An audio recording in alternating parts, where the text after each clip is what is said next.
Hello મિત્રો, share બજારની વાતોમાં મિત્રો બજાર દમદાર આગળ વધી રહ્યું છે અને શેર બજારમાં સારા શેરોમાં રોકાણ કરવું આજના સમયમાં ખૂબ હિતાવહ છે અને ખૂબ વિડિયા બનાવ્યા છે અને કંપનીઓ ખૂબ નીચે હતી ત્યારે સારી કંપનીના આપણે વિડીયો દ્વારા સૂચન પણ કરેલ છે.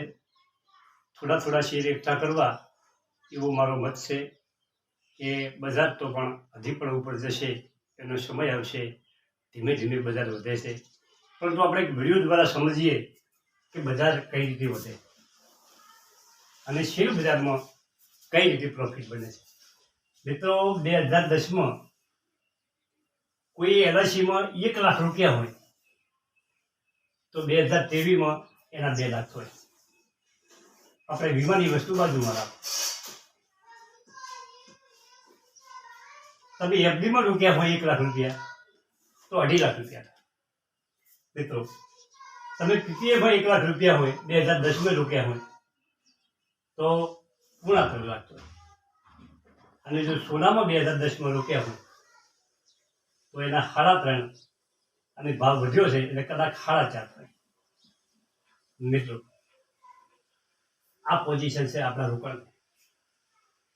હવે જ્યારે શેર બજારની વાત કરો, જે મેઇન શેરો છે એની, જો એચડીએફસી બેંકમાં તમે રોકાણ કર્યું હોય 1 લાખનું 2010માં તો આજે 9.5 લાખ રૂપિયાની તમારી મૂડી. એમાં શેરમાં રોકાણ કર્યું હોય 1 લાખનું 2010માં તો 16 લાખ. મિત્રો બ્રિટાનિયામાં રોકાણ કર્યું હોય તમે 1 લાખનું 2010માં તો એના 28 લાખ.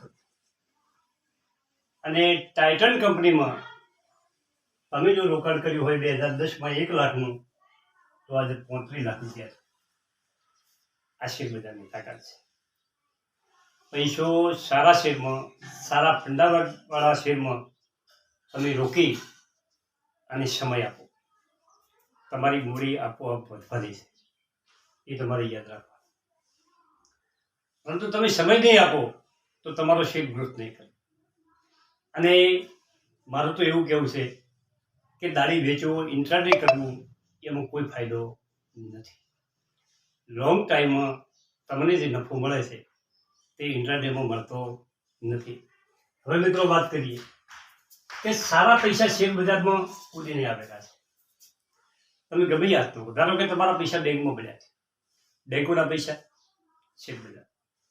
તમે એલઆઈસીનો વીમો લો છો, એલઆઈસીના પૈસા શેર બજાર. શેર બજારમાં ઉદ્યોગોના પૈસા શેર બજાર. મોટી પાર્ટીઓના પૈસા શેર બજારમાં. આપણે એક મિડલ વર્ગ છે, આપણા પૈસા જ બેંકમાં પડ્યા છે, આપણા પૈસા જ વીમામાં પડ્યા છે.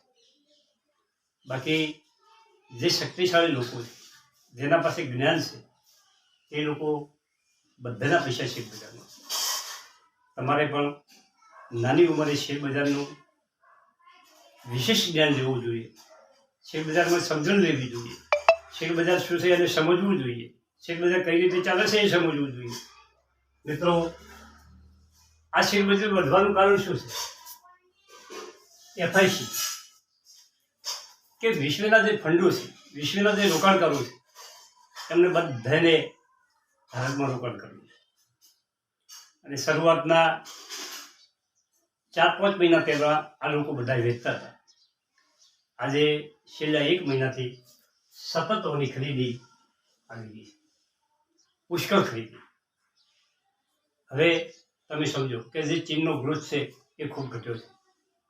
વિશ્વના બીજા દેશોમાં મંદીની અસર છે, કે સારું રિટર્ન મળે એવું લાગતું નથી. બધી જે વિદેશી કંપનીઓ છે, જે વિદેશી શેરમાં રોકાણકારો છે, એ બધા ભારતમાં આવે. આવા બ્રોકરેજના મોટા રિપોર્ટો છે. મિત્રો એસઆઈપી દ્વારા 17,000 કરોડ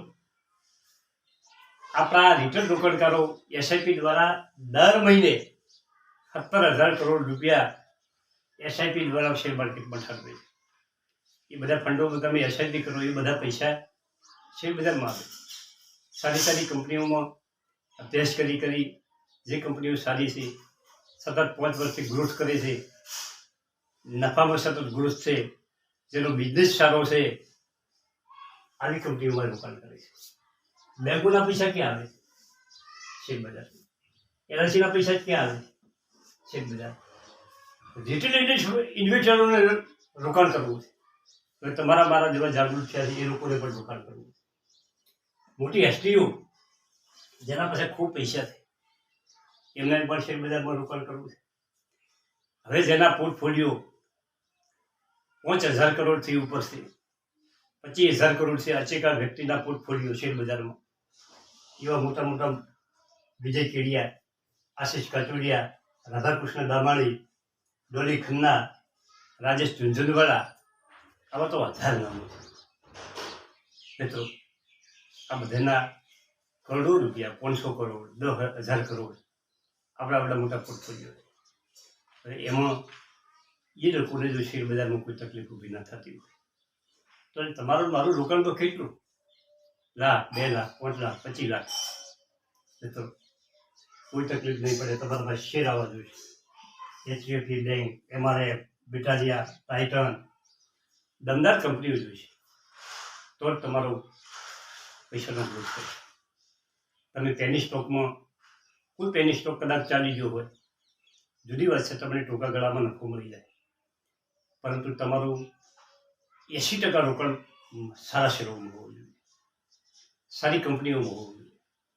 અને બાકીના 20% છે તમારે જે રોકાણ કરવું છે એની વાત કરું છું. કે ધારો કે તમારે 1 લાખનું રોકાણ કરવું છે તો તમારે 1 લાખ રોકાણમાં 80,000 તો તમારે સારી કંપનીઓમાં રોકવા પડે.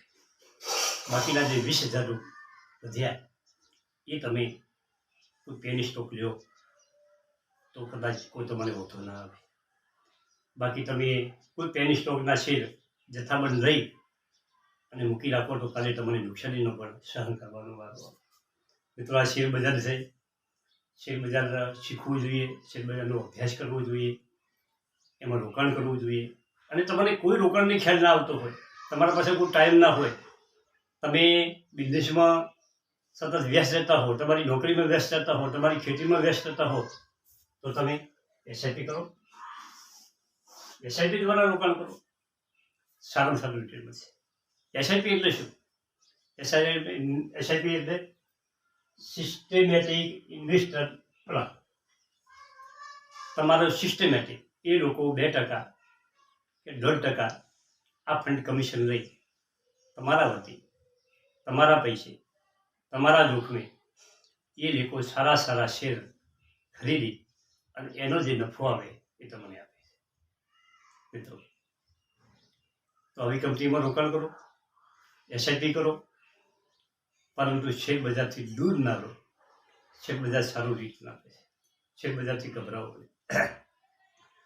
શેર બજારમાં ઘણા જોખમો છે, એ પણ તમારે વિચારવું. પણ જોખમ કેવો જોખમ છે? જેને 10 વર્ષ રોકાણ કરવું છે એને કોઈ જોખમ નથી.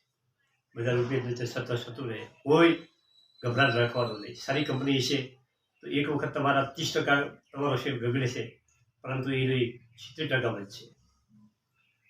અને ઘણા જે મોટા શેર બજારમાં રોકાણ કરવું એવું કહ્યું છે કે બજાર સતત ભાગતું હોય આ બજારથી દૂર ખસી જવું, બજારમાં નવું રોકાણ નહીં કરવાનું, જે પડ્યું છે એને પડ્યું રહેવાનું.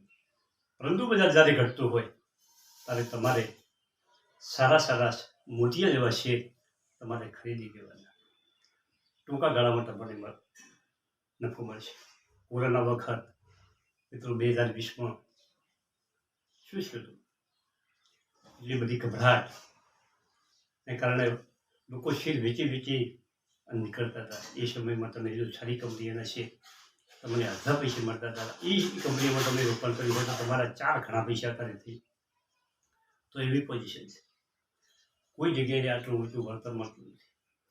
પરંતુ મિત્રો જ્યાં ખૂબ વળતર છે, જ્યાં ખૂબ નફો છે, ત્યાં જોખમ પણ રહેલું છે. જોખમ પણ તમારે સમજવું પડશે. તમે શેર બજારનો અભ્યાસ કરશો તો તમને ખ્યાલ આવશે કે જોખમ પણ, રિસ્ક પણ એટલું જ છે. Thank you. આભાર.